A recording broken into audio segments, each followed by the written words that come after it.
Okay, because I have given this short course in a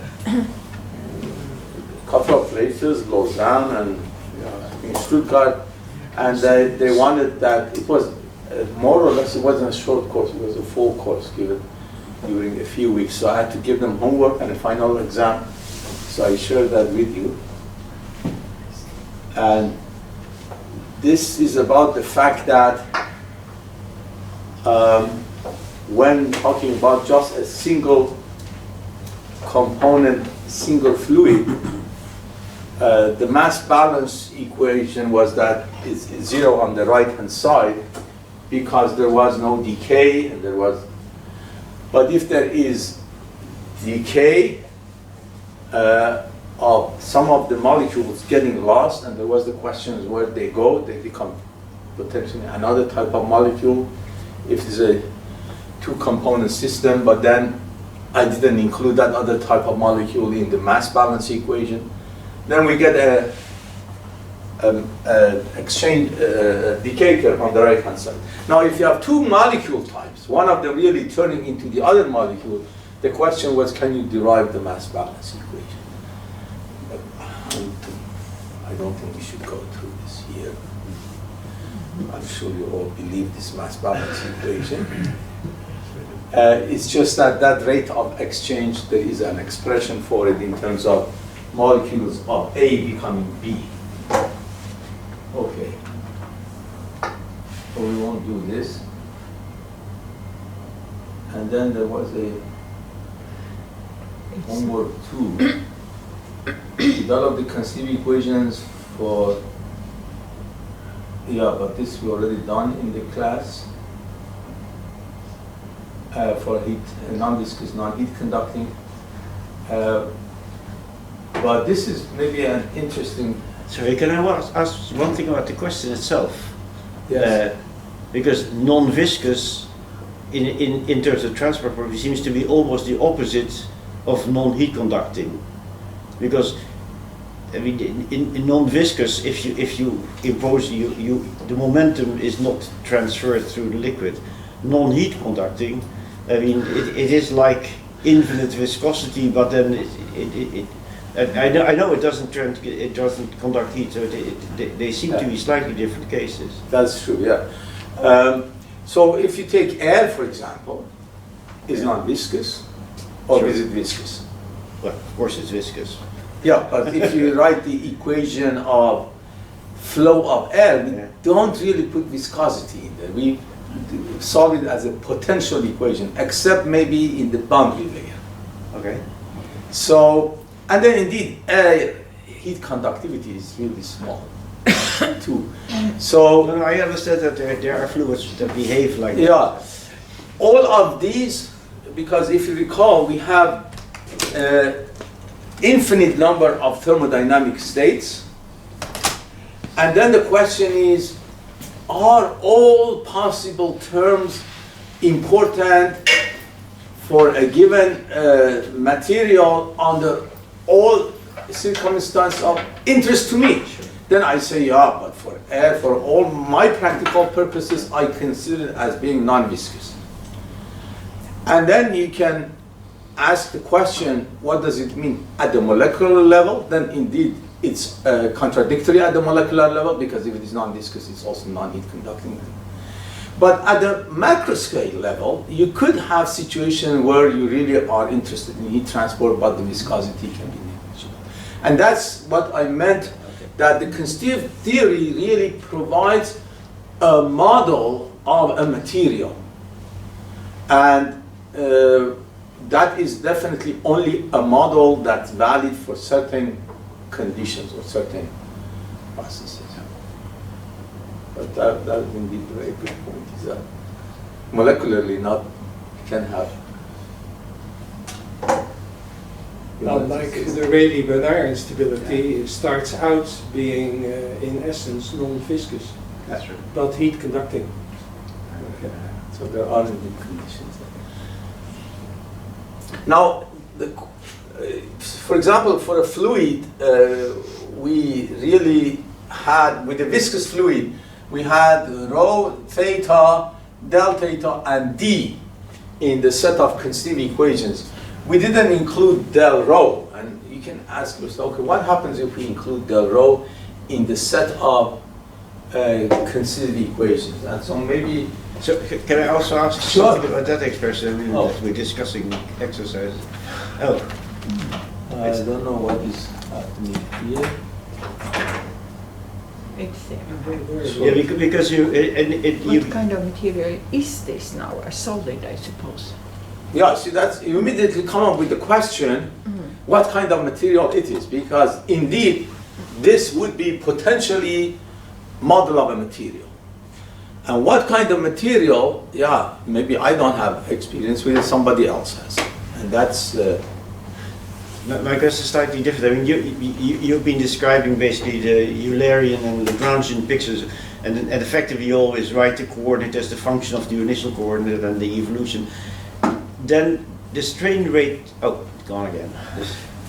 Well, I mean, I know what's there, you know what's there. So the strain rate tensor, in elasticity, if you look for a large deformation, you would use the Lagrangian strain rather than just the symmetrized version of the strain tensor. So you get also something that is the epsilon dagger term in addition to the nonlinear term. So you don't use that for the strain rate, or But for, if I understand your question correctly, for fluids we do not define motion, because a point of a fluid, material point, macroscale, or for that matter molecular scale, going from here to here, it doesn't constitute anything. It's not deformation. A fluid movement, flow can occur, but by simply shaking a fluid a little bit, it doesn't deform. It's not the same as solid. A solid really, to change its shape, then you have to have deformation, and you have to, and that recalls huge stresses, and that changes the whole state of the stress of the solid, but not for a fluid. The reason I ask it is because the Lagrangian strain you use, because that actually is invariant under transformations, whereas the linear strain terms are not. That's correct, yeah. And so I think that there might be something similar that you would like to do for fluids when the strain rates are large.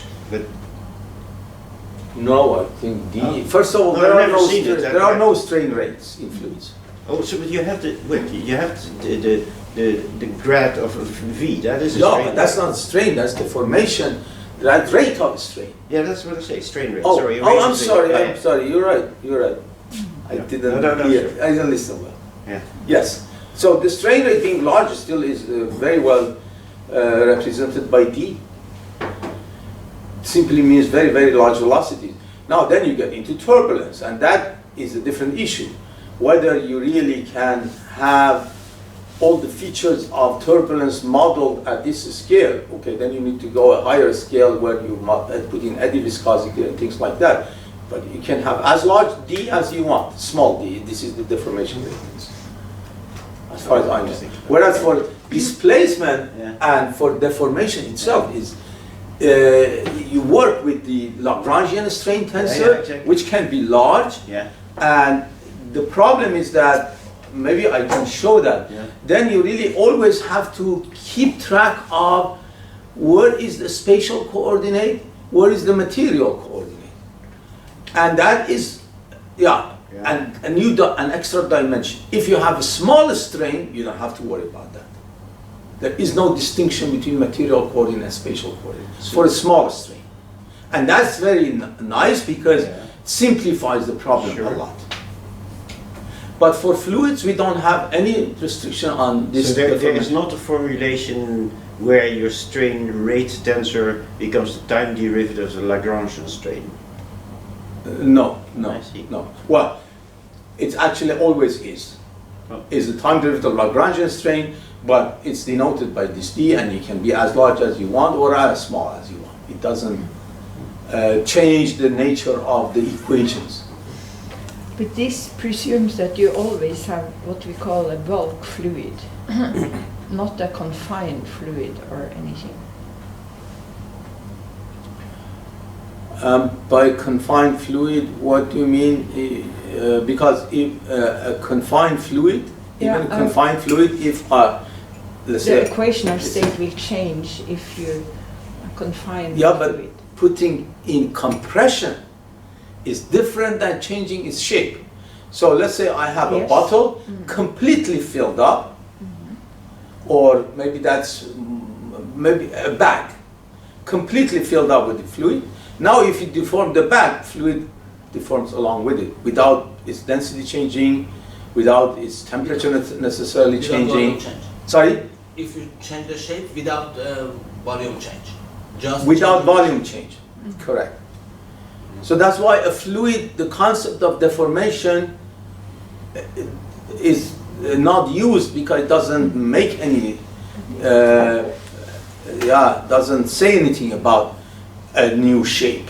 Okay, well, the old shape is different. As long as there is no flow, there is no volume change, and there is no density change, pressure, no, temperature, those are important. And that's why when we go with this, provide the constitutive equations for fluids, instead of putting in deformation tensor as one of independent constitutive variables, we put in density, mass density, as one of the independent variables. See whether I can get this.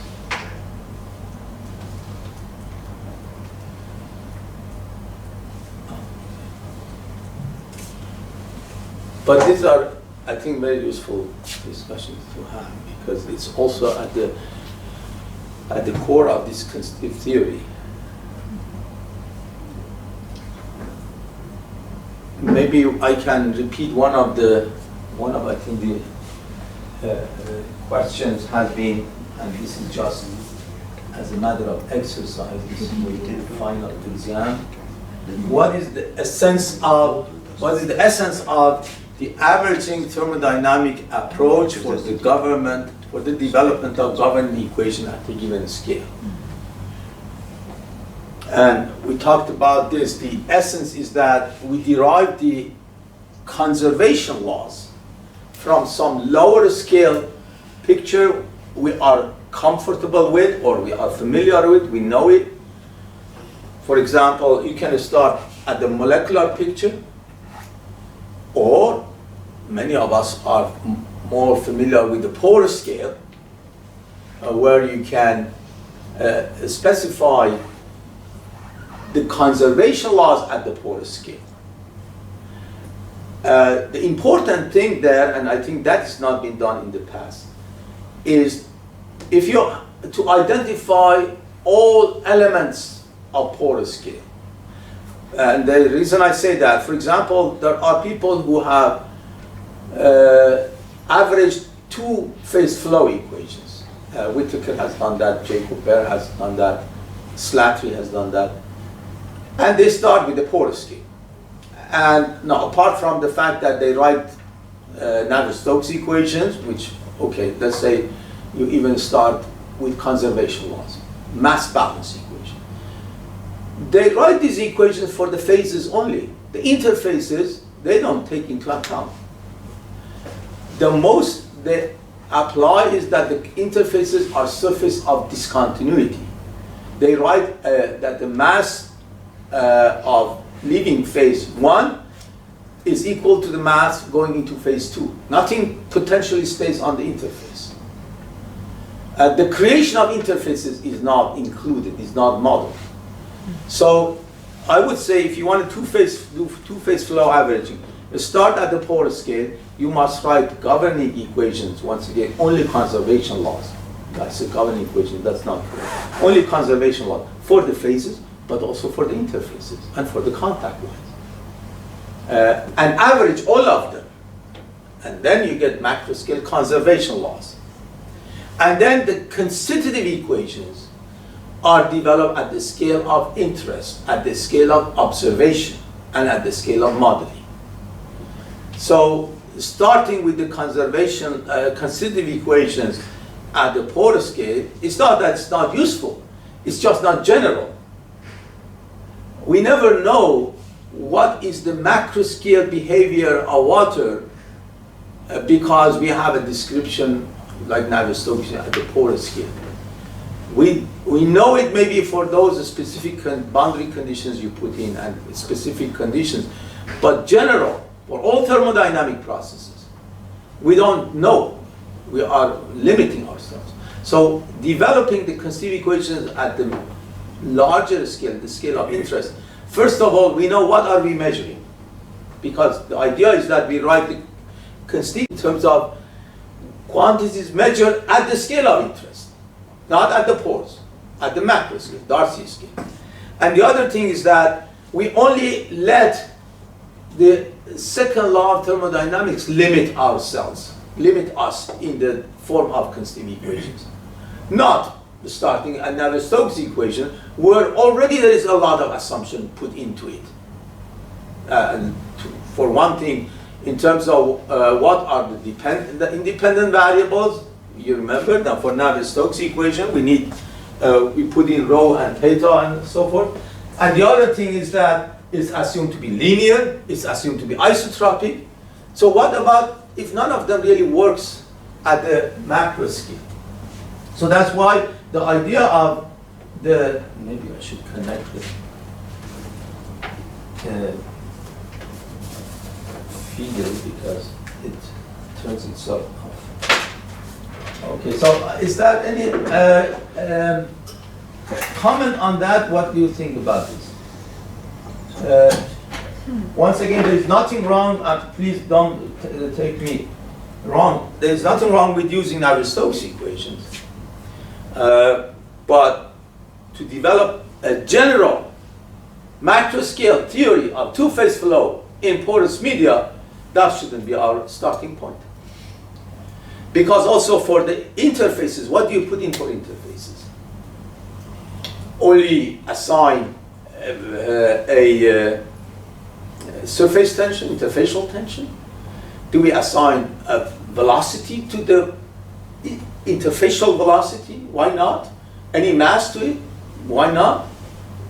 All of these, you don't have to make those choices. We start, now we did it for example, at the molecular level, we have phases and the regions of finite regions of transition and upscale that to the REV, all the way we upscale to REV scales. When we want to take into account the interfaces, it is clear the meaning of the variables and properties are clear in porous scale, but in macro scale, I'm struggling to understand the meaning of, for example, mass in interface at macro scale. How we can understand, how we can measure, how we can put numbers for that. Right. Well, first of all, having number for them is different than introducing the concept. Yeah. You agree that if we go back to the molecular level, there are zones of transition from one phase to another phase, a molecular zone, finite dimension. It's a molecular dimension, a few molecules thick, but it's there. Okay, then I would say if I have an REV, you add up the masses that are in that transition zone. We have to define where the transition zone starts, where it ends. Now we have criteria for that. I mentioned there is a sphere of delta. Within that sphere of delta, if you don't see any molecule of the other phase, you are not in the interface. And then for REV, you say the total mass in that interfacial region, molecular interfacial, per unit volume of REV, that's the mass of interface per unit volume of REV. Yeah. That's the concept. Yeah. Okay. But then we go to specific application. In many specific applications, you can assume that the mass of the interface is constant. As soon as you assume it to be a constant, you don't even need to know it, because you can divide through everywhere. And constant in what sense? In the space and time. So it doesn't change with time and it doesn't change in space. I mean, in liquid-vapor interface, the mass density changes through the surface. It's certainly not constant in Okay. production. Whenever it's not constant, then you have to include it. But for example, if you all the two-phase flow experiments I do, involving water and oil, for example.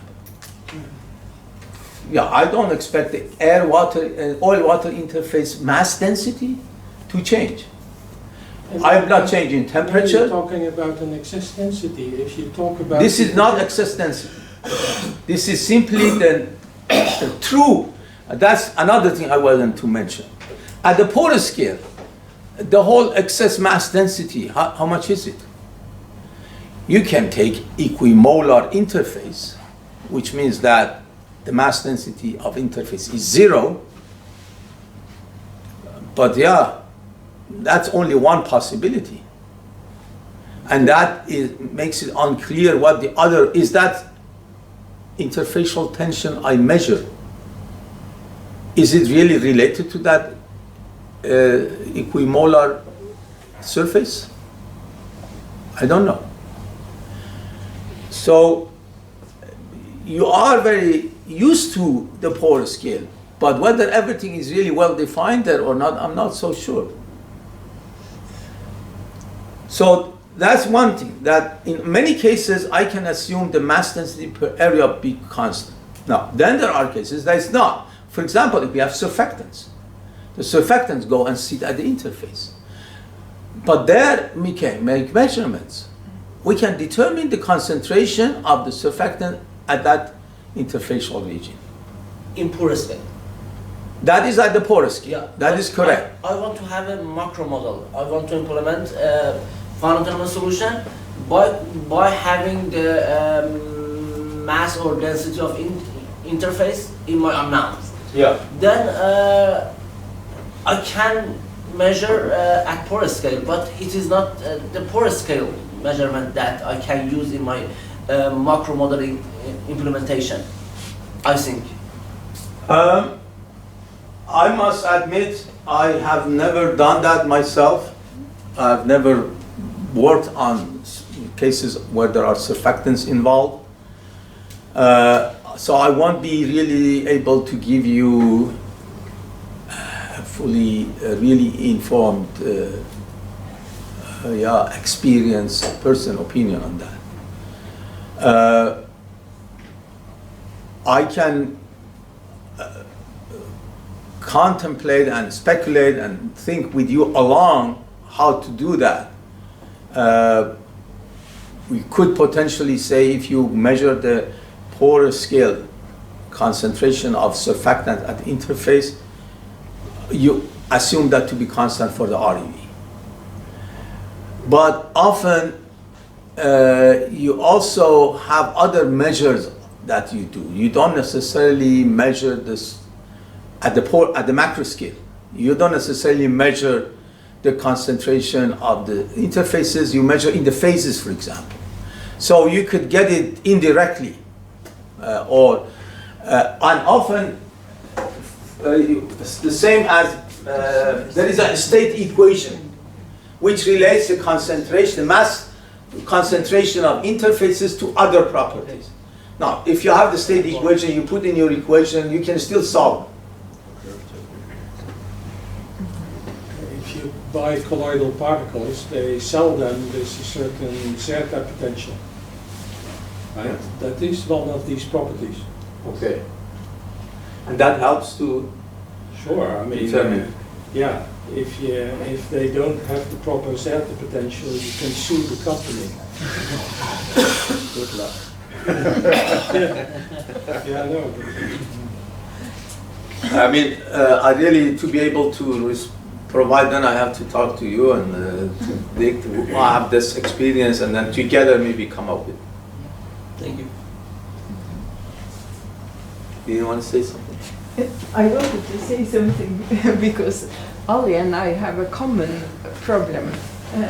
The surface is not with surfactant. It is simply water ice. And then your surface, I was trying to envision your definition then with water ice. And you said that the surface is there where you see both types of molecules. Very good question. Yeah.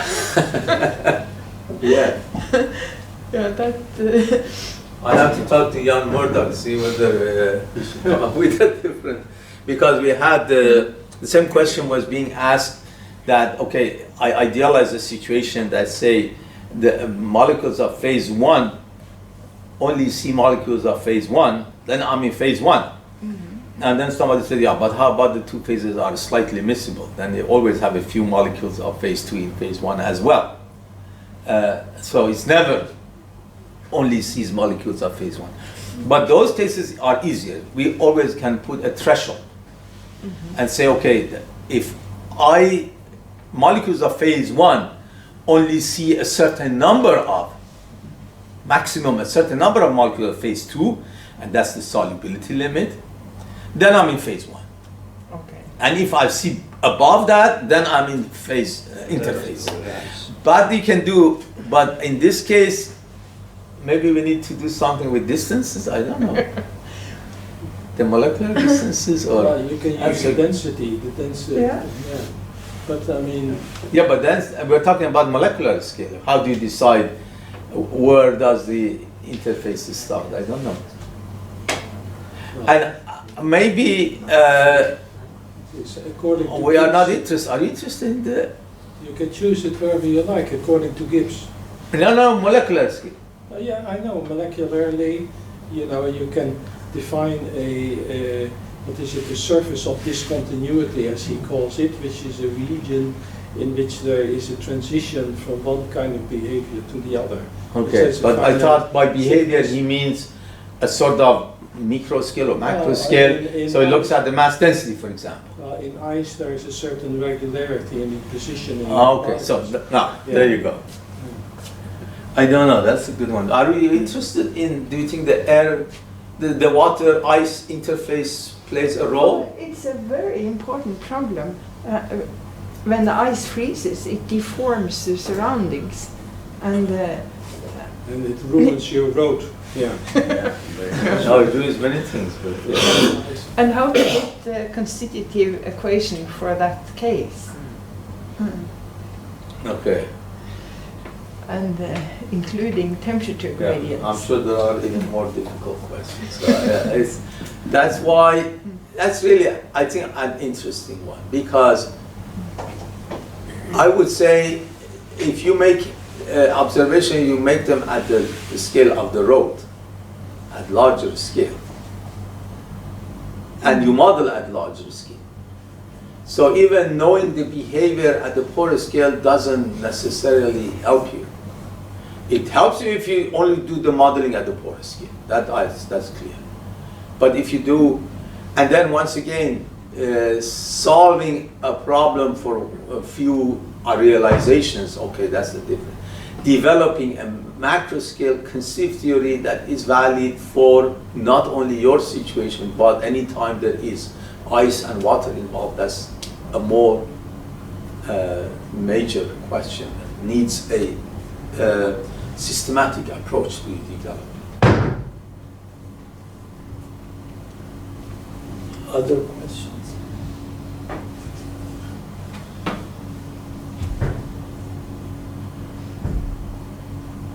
Okay, then maybe Yeah, so there are a couple of things I thought would be good to.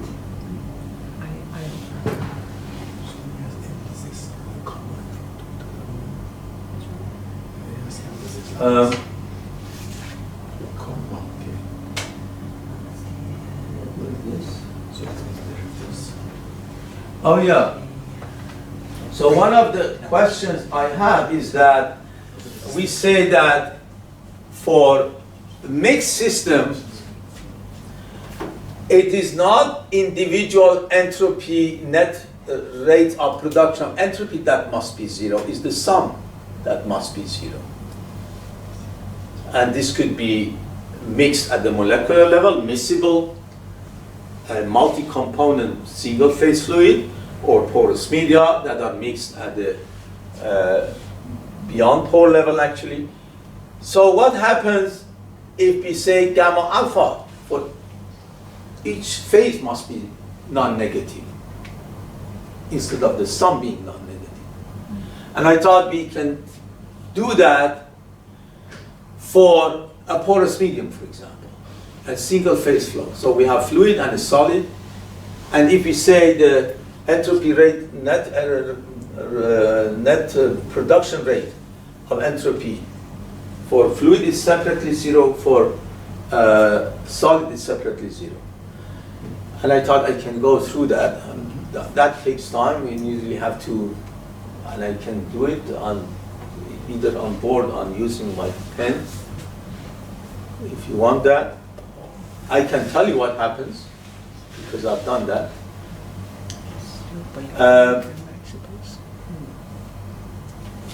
Because if you recall, for porous media equation is not here.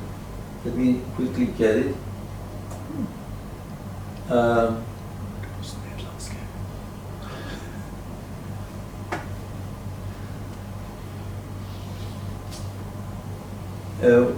We really need to have, to get Darcy's law, what is it that we need? Yeah. So we need to have an equation for a stress tensor, a conceived equation for a stress tensor, and a conceived equation for T hat F. Actually, that is T hat Fs. Fs being the solid. So that's the interaction force between fluid and solid. Yeah. This is really Fs. If you assume gamma to be non-negative for each phase separately, we still get that the stress tensor is only pressure. At the macroscale, if you recall, we assume the fluid to be non-viscous, which means that in this case viscosity is negligible, that it's not really viscous. So you can put in actually viscosity, and if you put in viscosity, that's one of the the questions in one of the homework, then instead of Darcy's law, we get Darcy-Buckingham. What's that? Brinkman equation. We get a second gradient of velocity in the Darcy-Brinkman equation, which means that you have a macroscale viscosity, or macroscale viscosity is significant. Now, if you can get it or not, so we can get the right equation for a stress tensor. What we don't get an equation for T hat Fs, because T hat Fs appears in the fluid phase equation, it appears in the solid phase equation, but you get information only on it, about it from entropy inequality if you put the two together. Otherwise, you don't get any information. So just one question. The Brinkman equation, is that something that you then derive that follows from your assumptions? That's without correct. further approximations? The set of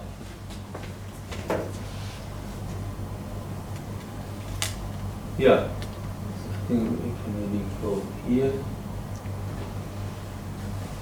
So to obtain Brinkman equation in the set of dependent variables, we have to put in deformation rate tensor. Yeah. If you, for the fluid, if you put deformation rate tensor for the fluid, then what happens, the second law cannot rule out a dependence of the fluid phase stress tensor on the deformation rate tensor. When we don't put the deformation rate tensor in the set of independent variables, then in this inequality, this term is appearing linearly. It's not anywhere else. Therefore, its coefficient must be identically zero to satisfy second law. Now, if we allow a dependence of T or assume a dependence of T on df, now Tf is in here and is in Q and everywhere, so it's not nonlinear, therefore it simply remains as one of the terms that leads to the production of entropy. And then the equilibrium part of the stress tensor is pressure. We identify this as pressure. And if under non-equilibrium conditions, it's a function of dFKL and of course other forces.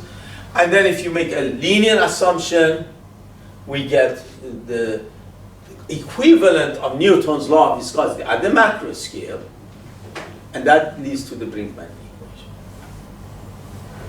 That's good. Okay.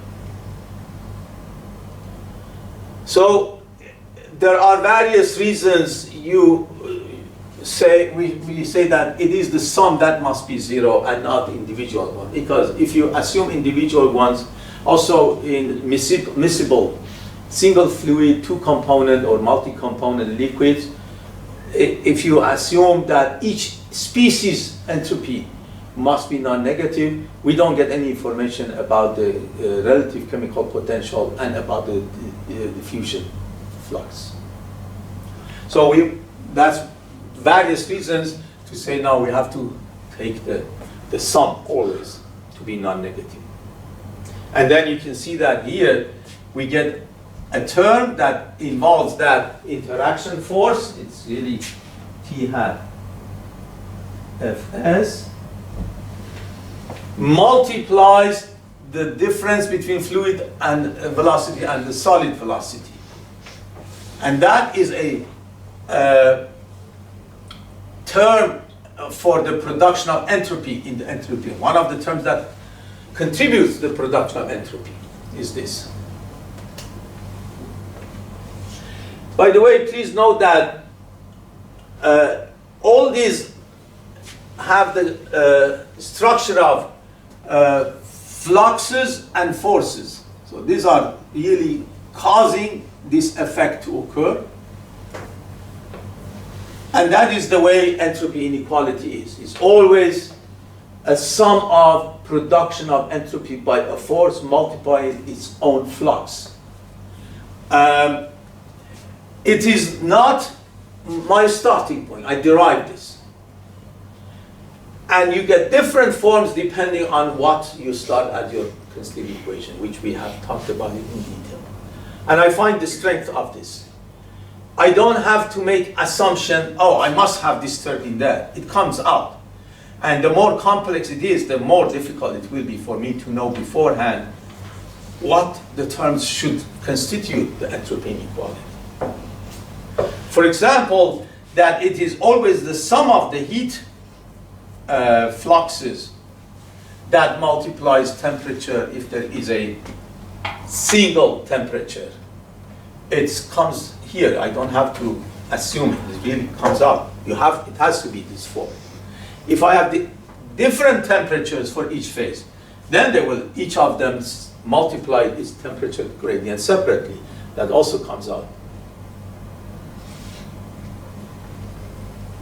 Okay. So that's one of the strengths of this approach. I mentioned that earlier. It's just a repetition. We do not take, we have the thermodynamic relationships, Gibbs equality, and all that at the porous scale. We don't have to assume that to obtain them at the macro scale. They come out.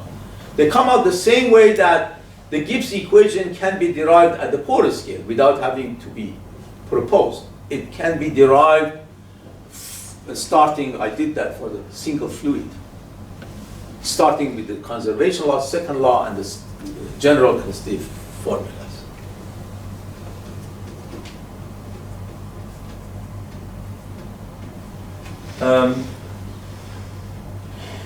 There is another question that when I derived here the equations for two-phase flow, if you may recall, and that was on Friday, I assumed AF, actually A alpha, being a function of its own density, its own temperature, and its own saturation.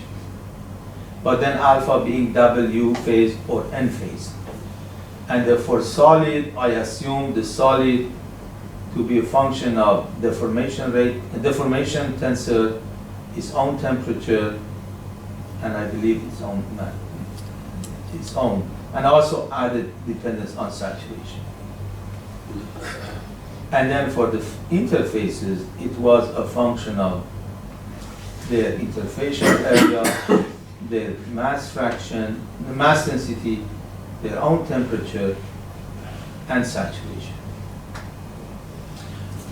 I thought this is the simplest I could put in. I can't make it simpler. You could make it more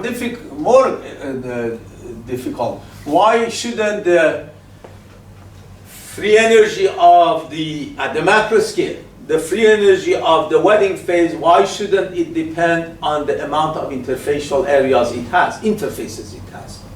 We assume it depends on its own relative volume. Why shouldn't it depend on its surface, a specific surface? It could potentially. It's different, a fluid in a river, where we model what happens in the river, the boundaries are far away. But in a porous medium, the boundaries of the fluid are within the REV. When you macroscale, the boundaries are gone. They are part of the material. So potentially, this could be a function of interfacial area here we have to put in, of A alpha beta. Of the density of the other fluid. It could depend definitely on the density because they are seeing each other at the REV scale. Absolutely. They just a regular mixture on the REV scale. That's correct. I do make a very distinct, an important distinction between a regular mixture and multi-phase flow, immiscible fluid, because we do have still these clear interfaces that we don't have for mixtures. So at the macro scale, if you develop theories for true mixtures, molecularly mixed mixtures, I don't need to worry about anything called interfaces. It doesn't have to have interface per unit of volume of the resin. For the multi-phase system. Yes, sure. That's correct. Yeah, but also fluid to solid has an interface. That is correct. You could, but what I meant is that if you have a single fluid with molecularly mixed components, no, there is no interface between components. I'm sure. Yeah. And that's why I always expect at the macro scale to have interfaces in the macro scale theories. I thought we are going to stop also after the hour, because then I don't think we have enough to discuss for a second hour. I need to attend to a meeting. Of course. Can I ask one thing?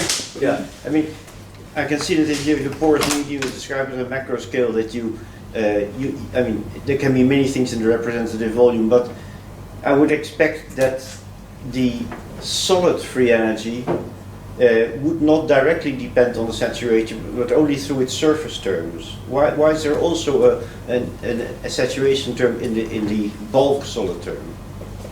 It's not a must. It's not a must. You can remove it if you want. Solubility of things that dissolve into the solid? I mean, how should I see this? No, I think the idea is that when you talk about the solid, yeah, you are not talking about individual grains. Yeah. You're talking about the mixture. Yes, I understand. So, take unsaturated soil. Mm-hmm. When you talk about deformation and a state of stress in the solid, you don't mean really inside the grains. Sure. You mean between the grains. Yeah. And that's definitely dependent on saturation.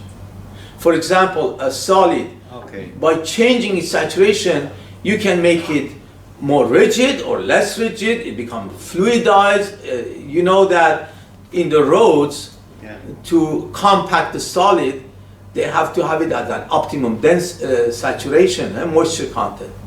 So because the solid we are defining are not individual grains, once again, at the PoreScale I can understand. But because we are really also defining how the grains interact with each other, that depends on saturation. In fact, I would expect that they also depend on interfacial areas. Yeah, sure. Look, I can understand. And we call it solid skeleton. That's correct. It's the skeleton we are defining here, not individual grains. And in fact, yeah, the individual grains are often incompressible, their density doesn't change, much of what they don't even deform, and it's really the grain skeleton that changes. And that is given by this. And that's, no, so absolutely, I mean, you can put in other ones or remove some. I mean, it's, each time you do that, when you remove something, you are producing a model that is less general, and if you put more, it's more general. At least less general, but also less complicated. Yeah. That is correct. That is That's why you neglect it, right?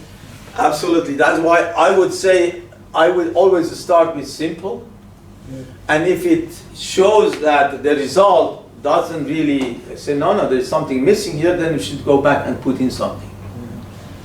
But one question I have is the following. If you recall, and I can bring that here now, and then we can start.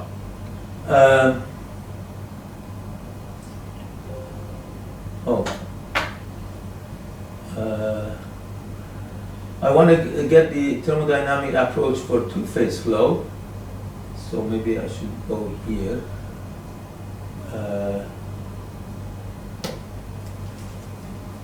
Just 1 minute.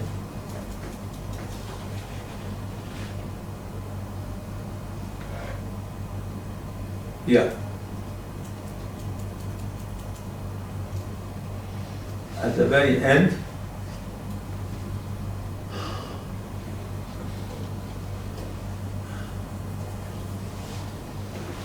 yeah.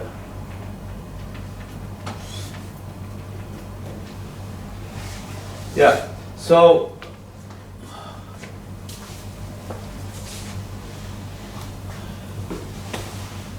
when I derived this, I only, as I said, assumed a dependence of the free energy on, for the fluid phases, on their own density, their own temperature. Then I assume the temperature to be later the same, and their own saturation. And that already tells me that the stress tensor at the macroscale is only a pressure term. There is no epsilon and saturation here because it was explicitly put into the equations.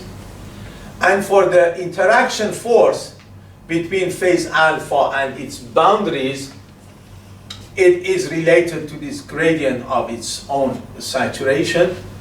And then there is one term, this is the equilibrium part of it, and this is the non-equilibrium part.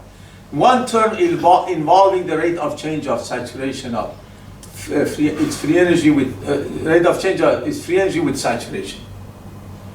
And then next slide, I show that you can get Darcy's law, and you can show that it goes into the Gibbs free energy gradient. So how about if I include a dependence of the free energy of the fluid on its own surfaces, interfaces. For example, the interfacial area of the between wetting phase and non-wetting phase. Now, if you do that, you will get here a term that involves the rate of change of epsilon. It will be epsilon SW dA alpha dA alpha beta. The gradient of A alpha beta will be added there. And this is, note that this is a different force than this one. This is gradient of saturation, this gradient of area. They are not related to each other. for a given saturation, many, many areas are possible. And then if you go here, it still gives you, so we'll have it that extra term here. We'll have here an extra term, will be rho alpha dA alpha dA Wn del A Wn. But when you write it in terms of Gibbs free energy, it still gives you this. No matter what you include in the free energy dependencies, it's still the final form of this linearized form. It gives free energy gradient. I have these other terms here like gradient of temperature potentially, gradient of the Gibbs free energy of the other phase. They all can be here, but if I take those away, it will be always there. And I think that's very important. And you know this. We have heat transport not because there is a temperature gradient, but because there is a gradient in the free energy. We have solid transport because there is a gradient in free energy, the chemical potential, not because there is a concentration gradient. That is only one of the elements that can change, cause a gradient in the chemical potential, and so forth and so forth. So it's always the free energy, the Gibbs free energy, that is really the driving force in process, and that comes out here too. Okay. Well, the only difference is if you add the term that you assume an additional dependence of the Gibbs energy on AWN. But the Gibbs energy is simply this. Yeah, sure. So, And A, then, in addition to depending on SW, also depends on AWN. that's correct. And because of that, you get this additional term in the top equation from the bottom equation. Yes, but please note that this is only derived because of that. Sure. Yeah. And then the other way around, that's correct. Yeah, but, I mean, That's right, yeah, that's correct. I think that those were the questions that were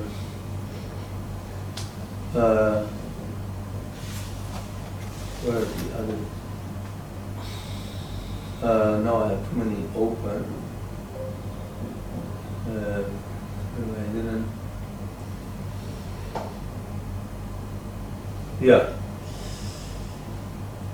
Oh, there is one thing that it would be good to have a discussion about it.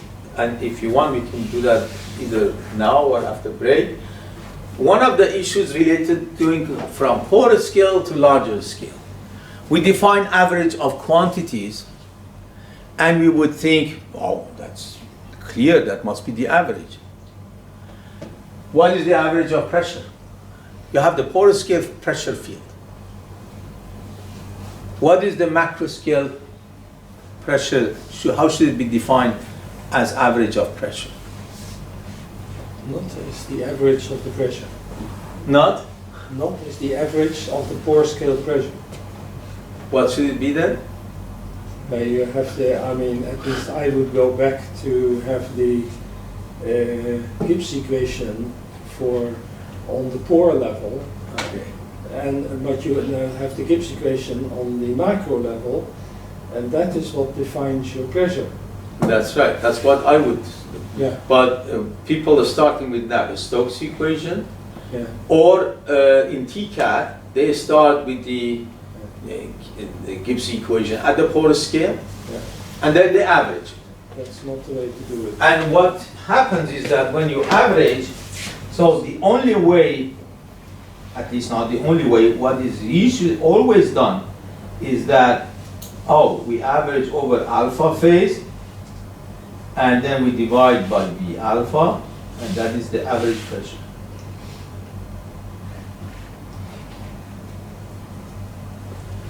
And I can easily show that gives you wrong results.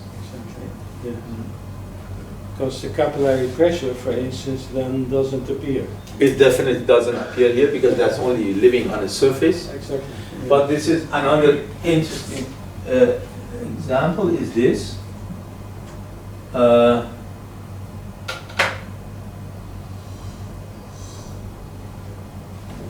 I have two containers.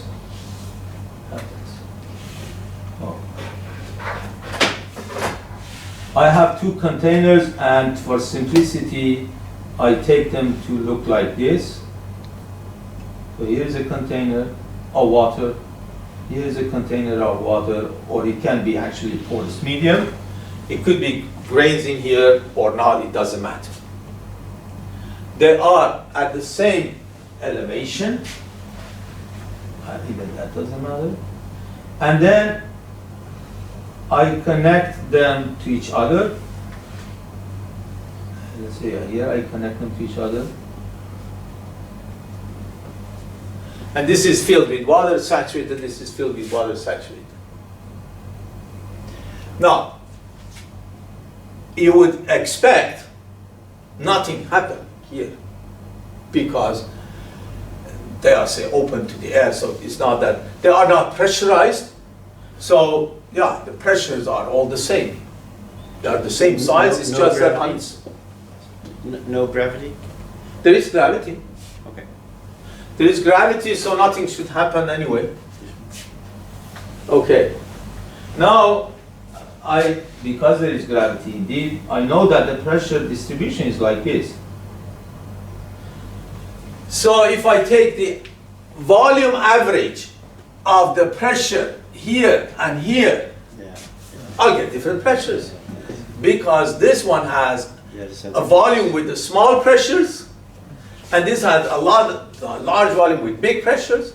So average pressure here is bigger than that. So if I look at just the average pressure difference, there must be flow. Yes, simply because pressure is not a conservative variable, like velocity. Yeah. Velocity itself also is not really, in a sense, conservative. It's just that there is a whole concept of average pressure, as he mentioned. It's one thing to the pressure gradient in the absence of gradient. By the way, this is horizontal flow. So you can say, yeah, gravity doesn't play a role. I'm interested in horizontal flow because you can do this exercise. I did it here simple. We can take a porous medium, a column, put it horizontally. You have a gradient of porosity in there, and it's not moving. Water is at rest. By simply taking the pressure, average pressure, you will get a gradient in pressure at macroscale. There must be flow because of porosity gradients, and that is definitely not the case. So it's just now, of course, we know what happens. Average of pressure here, you should assign it to this location, to the centroid, the average of pressure to this location. So if you look at the pressure head plus elevation head, okay, then they are equal, there will be no flow. You really have to look at that.